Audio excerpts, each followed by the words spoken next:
Hi, and welcome back to COMM1160. This is week number 4 and video number 1. I'm just going to go through and talk a little bit about what we're going to do this week before we actually get started. This week, we're going to focus on how you use research information when you're writing and the different methods that you can do that. We're going to talk about how to credit research information when we're writing. Those will be APA in-text citations. I'm going to introduce you to your APA assignment number 2 and the instructions for that assignment. And then finally, we're going to conclude with a discussion of a future research project that you're going to be doing. So this week is pretty jam-packed. I'm also going to recommend again that you go full screen because I am going to be showing you a handout. And you will need some scrap paper and a pen because we are going to be going through some exercises together. So you might want to gather all that up. You also probably want to download the introductory APA handout because I am going to be showing that in this video. All right, so we've looked at how to find information. You've gone through some searching on the library and you've found ebooks and you've found articles. We've talked about how to credit them at the end of your paper with the list of references. This week, we're going to focus on how you actually use information when you're writing. So when you're writing in healthcare, I'm going to say unscientific number, but I'm going to say 99% of the time, what you're doing is you're writing about information that you've gathered elsewhere. So information that you've come across as you're reading articles, as you're reading books, as you're gathering material. When you're dealing with this information in your own writing, you're going to have two choices. You can either direct quote the information or you can paraphrase. And we're going to focus on, first of all, what the difference is between these two uses of information. And I'm going to ask you at this point to open up the Getting Started with APA handout. I'm going to open that on my screen here as well. Here we go. Okay, so we're just getting started. In order to use APA correctly, you need to consider what type of information it is that you're providing.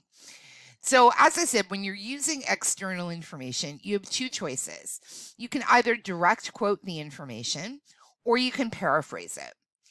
When you're direct quoting, what you're doing is you're pulling information from a research source, so say an article or a book, word for word for word. So you're actually reproducing the words that you see on the page from your original source. As you're writing, you're going to be introducing this material. So you might say something like, according to Smith, that's the author's last name, quote, and then I go into the direct quote that I've read in my original source. Siamese cats are the smartest cat breed in the world, unquote. Every time you use information that's word for word, you need to put the piece that you're using word for word in quotation marks to show that you're borrowing it from an original source. You're also going to need to put in some APA in-text citations to show where you've borrowed this material from. And we'll take a look at that in video number 2. For now, we're just going to focus on the fact that we can direct quote. Direct quoting is not done that frequently, so it is something that you want to do judiciously. Normally, we say you only direct quote, you only borrow word for word if your original author is saying something in a really unique way and you can't possibly express it in your own words.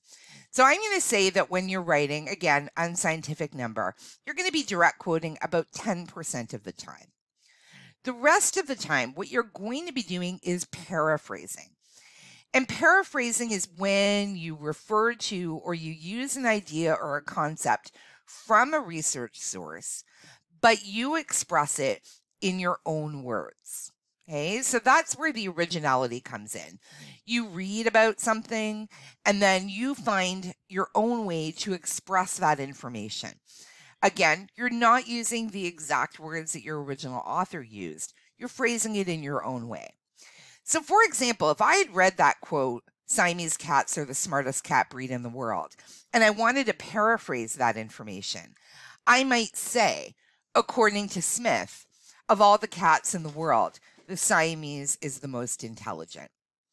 I'm still keeping the same idea from the original, but I'm phrasing it in my own way. I'm using my own words to express the same idea. That's paraphrasing. Paraphrasing is what you're going to be doing about 90% of the time, because most of the work in writing in healthcare is reading complex information and then phrasing in a way that other people can understand and use that information.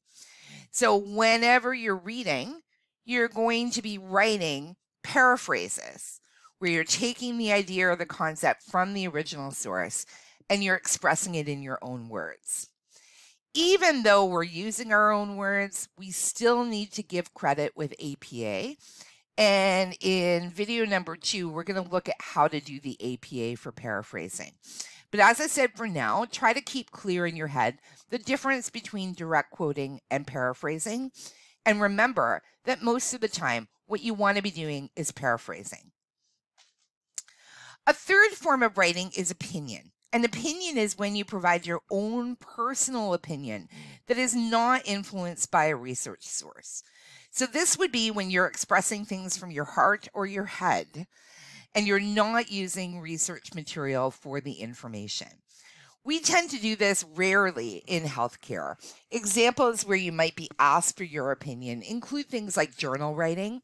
So if you're asked to express your thoughts and your feelings about your first time dealing with patients in a clinical setting, you're really providing your own opinion, your own experience, and you're not looking at research material for that. That would be an example of opinion. So, keeping with the same example that we did for direct quoting and paraphrasing, if I were to write something like, I believe that my Siamese, Bogey, is smarter than your dog, I'm expressing an opinion. I have no proof that Bogey is smarter than your dog. It's not as though anybody has done a study where they've tested the intelligence of my cat versus your dog. I'm expressing my own personal belief. Okay, that's opinion, and that does not require APA. Okay, so 3 different ways, okay, that you might express yourself: direct quoting, borrowing word for word; paraphrasing, borrowing the idea or the concept, but expressing it in your own words; and opinion, truly your own words and your own particular take on something. Whenever you are direct quoting or paraphrasing, though, you will require an APA in-text citation. No exceptions to that particular rule, okay? And we will learn absolutely in the next video how to do the in-text citations for both direct quoting and paraphrasing. It's also important to remember that when you're direct quoting, you can never use a full direct quote as its own sentence. You always need to somehow integrate it into your own writing. And it's going to be your choice whether you use the author or author's names in your sentence or not. And this is important because it's going to affect how we do our APA. So, okay, for example, if I were going to use that same direct quote, Siamese cats are the smartest cat breed in the world, I'm going to make a decision as a writer about how to express that. So I might say something like, according to Smith, using the author's name in my sentence, quote, Siamese cats are the smartest cat breed in the world, unquote. Or I might say something like, according to one cat expert, quote, Siamese cats are the smartest cat breed in the world, unquote. So it's my decision, okay, as to whether I use the author's name in my sentence or not. But again, remember, you can never just plop in a quotation as a full sentence and have it stand on its own. You always have to somehow weave it into your writing, either by referencing the author's name or finding some other way to transition into the quotation so that it flows. And for that purpose, I'm going to give you a list, this is on the second page of the handout, of verbs that you can use. It's not an exhaustive list by any stretch, but just some hints about some verbs that you can use to transition into information. So you can use the word argue, writes, points out, concludes, comments, notes, maintains, suggests, on and on and on. There's all sorts of different ways, just so that you can vary it up so that you're not always saying according to so-and-so. Okay, you could say instead, so-and-so argues that Siamese cats are the smartest cat breed. So-and-so comments that Siamese cats are the smartest cat breed. You can use any of these verbs to transition into the information. So when you're first starting to write, if this is your first experience with writing for healthcare, it might be handy to have this list out as you're writing so that you can vary up how you're transitioning into information. So that, again, you're not repeating, you're not being repetitive and always using the same verbs to transition. Okay, so let's just briefly go over what we've just learned in this video. There's two different ways that you use information, direct quoting or paraphrasing. Sometimes, rarely, you'll be asked to provide opinion as you're writing. When you're direct quoting or you're paraphrasing, you're going to be sure to use the APA skills that you're going to learn in video number 2. We also covered how to integrate information, and we said you can never ever drop in a quotation as its own sentence. You always have to weave it in somehow into your own writing. And then we looked at some different verbs that a person could use as they're transitioning into information. Okay, so that's the basics just to get us started and so that we're all on the same page. In the next video, we're going to go through how to actually do the in-text citations. That's a little heavier than what we've looked at so far.